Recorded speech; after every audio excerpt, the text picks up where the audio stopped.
Good morning, dear students. After completing your first paper, now I am going to teach you the second paper, means grammar. पहला paper बहुत दिनों से पढ़ाने के बाद अब मैं आपको सेकंड पेपर यानी ग्रामर को पढ़ाने के लिए जा रहा हूँ. And in it, today I am going to teach you synthesis, which has 3 parts. आज मैं आपको synthesis पढ़ाने जा रहा हूँ जिसमें 3 पार्ट्स होते हैं: simple sentences, complex sentences and compound sentences.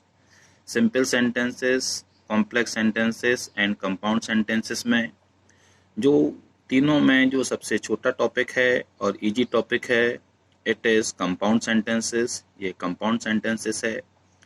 So we will start your synthesis portion with the part number 3, which is called compound sentences.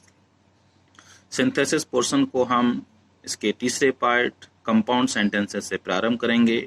ये छोटा टॉपिक है, इजी टॉपिक है और इजी टॉपिक से डिफ़िकल्ट टॉपिक की ओर हम बढ़ेंगे.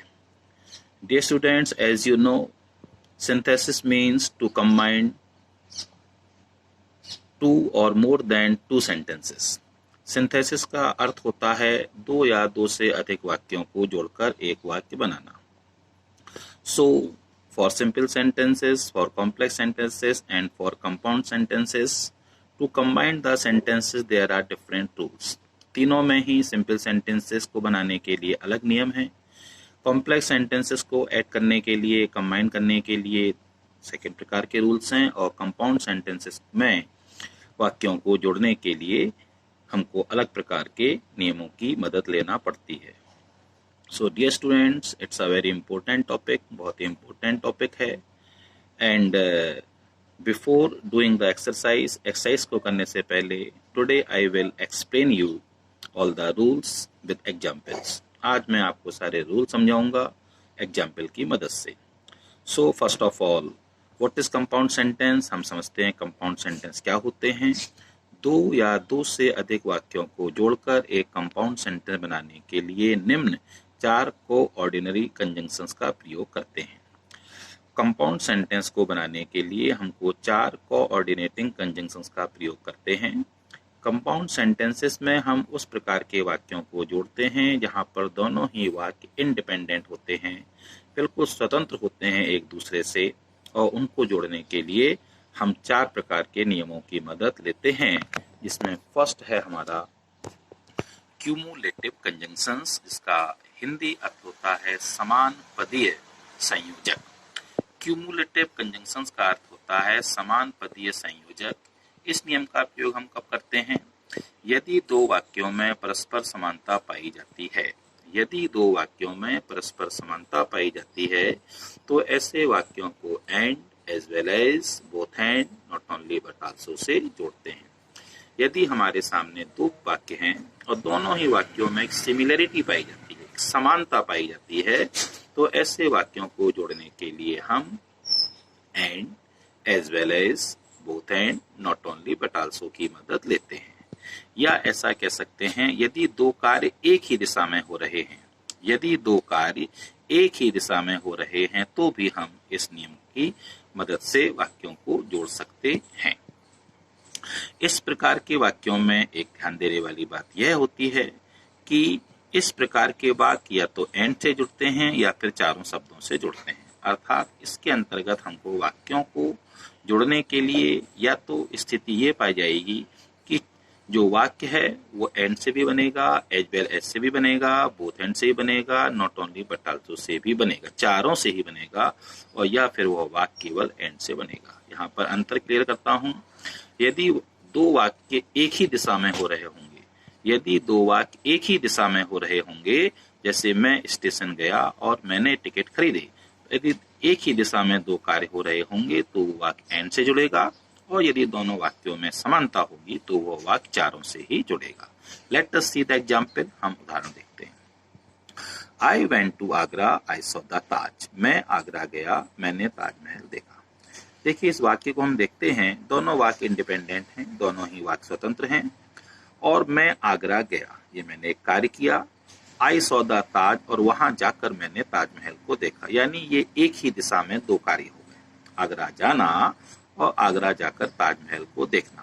तो यही मैं आपको बताना चाह रहा था कि यदि दो कार्य एक ही दिशा में होंगे तो ऐसे वाक्यों को केवल और केवल एंड से जोड़ेंगे। मैं आगरा गया, मैंने ताजमहल देखा। So answer is I went to Agra and saw the Taj. I went to Agra and saw the Taj. मैं आगरा गया और मैंने ताजमहल को देखा। Example number second, he is intelligent, he is diligent also. वह बुद्धिमान है, वह परिश्रमी भी है। वह बुद्धिमान है, वह परिश्रमी भी है।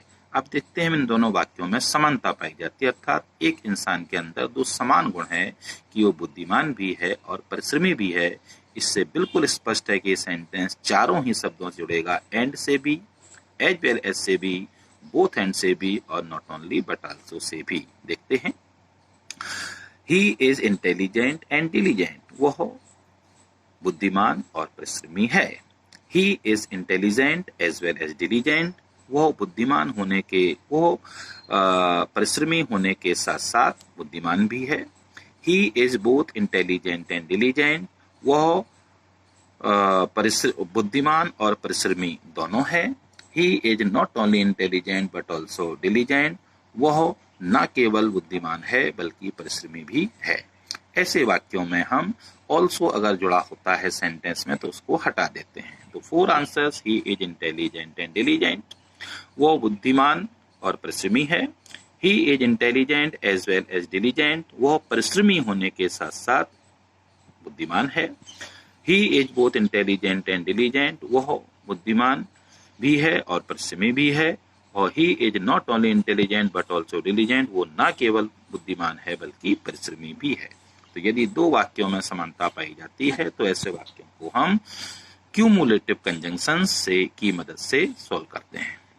Number second rule, adversative conjunctions, जिसका मतलब होता है विरोधाभासी संयोजक। विरोधाभासी संयोजक अर्थात यदि दो वाक्यों में परस्पर विरोध पाया जाता है, यदि दो वाक्यों में परस्पर विरोध पाया जाता है तो ऐसे वाक्यों को हम but, still, yet, while, however से जोड़ते हैं।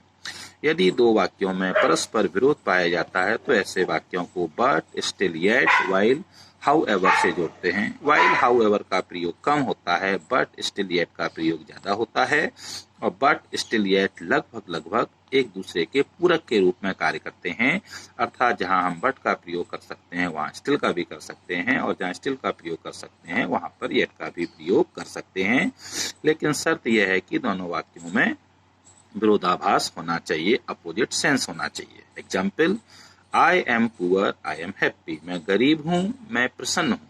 मैं गरीब हूँ, मैं प्रसन्न हूँ, दोनों ही विरोधाभासी बातें हैं, तो उसको हम जोड़ेंगे, I am poor yet I am happy. मैं गरीब हूँ फिर भी मैं खुश हूँ। मैं गरीब हूँ फिर भी मैं खुश हूँ। इस सेंटेंस को हम बट, स्टिल, येट तीनों से जोड़ सकते हैं। I am poor but I am happy, I am poor still I am happy, I am poor yet I am happy. Sentence number second, example number second, he is suffering from fever, he goes to school daily. वह बुखार से पीड़ित है, वह रोज school जाता है। तो जैसा हम देख रहे हैं यहाँ पर विरोधाभास है। वह बुखार से पीड़ित है, वो स्कूल नहीं जा सकता है, लेकिन यहाँ पर लिखा है वो स्कूल जाता है डेली। तो यहाँ विरोधाभास है, he is suffering from fever but he goes to school daily. वह बुखार से पीड़ित है फिर भी वह रोज स्कूल जाता है। You worked hard, you could not succeed. तुमने मेहनत की, तुम सफल ना हो सके। ये अपोजिट सेंस है, विरोधाभासी सेंस है कि मेहनत करने के बाद सफल होना चाहिए लेकिन वो सफल नहीं हो पाया, तो एक अपोजिट सेंस है। You worked hard but you could not succeed. तुमने मेहनत की लेकिन तुम सफल ना हो सके। The boys play cricket, the boys played cricket, the girls played volleyball. लड़के क्रिकेट खेले, लड़कियां वॉलीबॉल खेली। यहाँ पर अपोजिट सेंस तो नहीं है लेकिन फिर भी हल्का सा अलग अलग बातें हैं। यहाँ पर हम कह सकते हैं the boys played cricket while the girls played volleyball. लड़के क्रिकेट खेले जबकि लड़कियां वॉलीबॉल खेली। यहाँ पर अपोजिट सेंस तो नहीं है लेकिन फिर भी दोनों के कार्य अलग अलग हैं। The boys played cricket while the girls played volleyball. लड़के क्रिकेट खेले जबकि लड़कियां वॉलीबॉल खेली। तो यहाँ पर अपोजिट सेंस होने के कारण हमको बट, स्टिल, येट, वाइल और हाउएवर का यूज करते हैं। Rule number third, elective conjunctions, इसका मतलब होता है परिणाम सूचक संयोजन, अर्थात जो वाक्य क्योंकि या इसलिए से जुड़ रहे हों ऐसे वाक्यों को सो, इसलिए, फॉर, क्योंकि से जोड़ते हैं। यदि दो वाक्य क्योंकि या इसलिए से जुड़ रहे हों तो ऐसे वाक्यों को जोड़ने के लिए हमको सो या फॉर शब्द की मदद लेते हैं। सो का अर्थ हम सभी जानते हैं इसलिए होता है, लेकिन फॉर का मतलब क्योंकि होता है ऐसा कम लोग जानते हैं। इसलिए इसको ध्यान रखना है कि यदि क्योंकि से हम वाक्य को जोड़ेंगे तो हमको बिकॉज से नहीं बल्कि उसको फॉर से जोड़ना है। He worked hard, he passed, उसने बहुत मेहनत की वो पास हो गया। He worked very hard, so he passed, उसने बहुत मेहनत की इसलिए वो पास हो गया।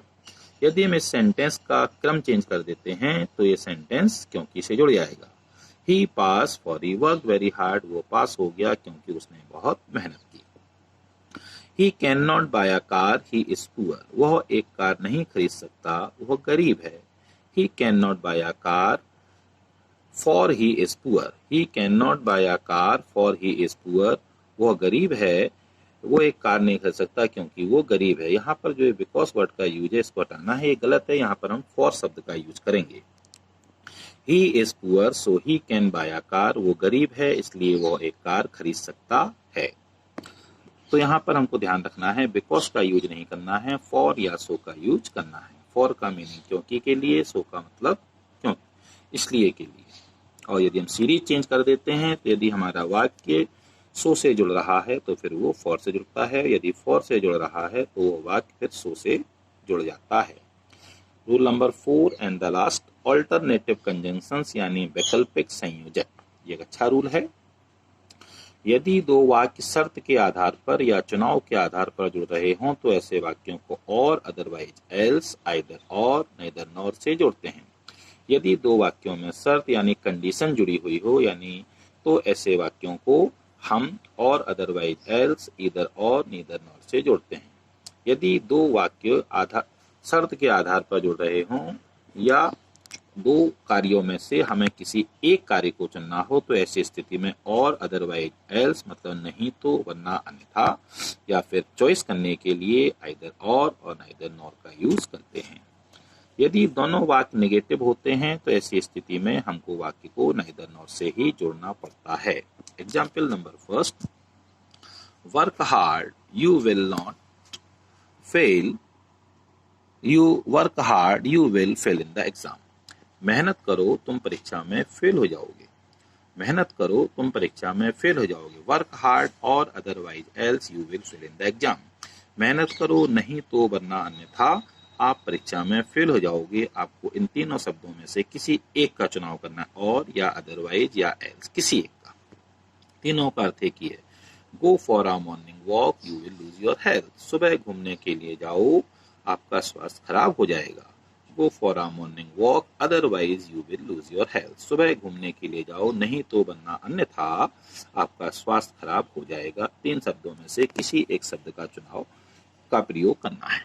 अब ये सेंटेंस हम देख रहे हैं, यहाँ पर चॉइस है। Purchase the book leave the shop. यहाँ पर हम देख रहे हैं चॉइस है और साथ ही साथ शर्त भी है।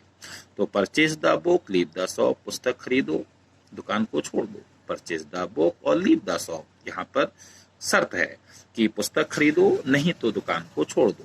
अब यहाँ पर चुनाव है, आइदर परचेज द बुक और लीव द शॉप, या तो पुस्तक को खरीदो और या फिर दुकान छोड़ दो, या तो पुस्तक को खरीदो या फिर दुकान को छोड़ दो। तो यदि शर्त का अभाव है तो और, अदरवाइज, एल्स में से किसी शब्द की मदद ली जा सकती है। और यदि चुनाव का अभाव है तो आइदर और का यूज किया जा सकता है। Next, he does not go to school, his brother does not go to school. दोनों इस सेंटेंस नेगेटिव है। वह स्कूल नहीं जाता है, उसका भाई स्कूल नहीं जाता है। ध्यान रखना है, जब दोनों इस सेंटेंस नेगेटिव होंगे तो हम नाइदर नॉर का ही यूज करेंगे। Neither he nor his brother goes to school. Neither he nor his brother goes to school. ना वो ना उसका भाई स्कूल जाता है। You did not play cricket, you did not play hockey. तुम क्रिकेट नहीं खेले, तुम हॉकी नहीं खेले। तो you played neither cricket nor hockey, तुम ना क्रिकेट खेले और ना हॉकी खेले। जब नाइदर नॉर का यूज हो जाता है तो हम देख रहे हैं कि डू नॉट, डज नॉट और डिड नॉट हट जाते हैं। तो पहले सेंटेंस में डज नॉट हटा, इसलिए क्रिया की फर्स्ट फॉर्म में हमने एस और ईएस, गो में हमने ईएस का यूज किया, और दूसरे सेंटेंस में डिड नॉट को हटाया तो हमने सेकंड फॉर्म का यूज किया है प्लेड का। You played neither cricket nor hockey. Dear student, these are all rules for today. ये आज के लिए सारे रूल्स हैं। With example please learn all these rules. With example, rules के साथ को आप एग्जाम्पल के साथ लर्न करिए, and then I will give you tomorrow the exercise based on it. And today's next topic is our vocabulary portion. आज का जो हमारा अगला टॉपिक है वो हमारा वोकेबलरी पोर्शन है, जिसको हम आपको कराते हैं। कॉपी अंदर ही छोड़ा।